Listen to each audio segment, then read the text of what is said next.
बर्तमान हीराकुद जलभंडार जलस्तर 9टा बेलर है 620.5 फुट पाखापाखि 2.5 लाख क्यूसेक जल जलभंडार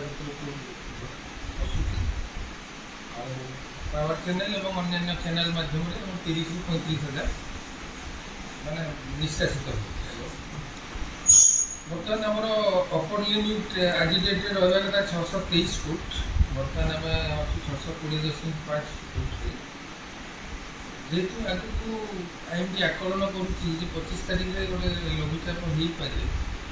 तेणु आम बर्तमान गेट 4टा प्रथम पर्यायर खोलुचु सो दैट आम जलस्तर को गोटे लिमिट रखिपर 621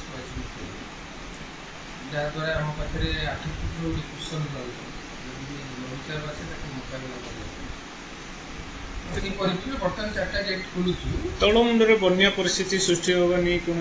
सूचना मिली ना कौन आशंका ही ना कारण तले विशेष पानी ना महानदी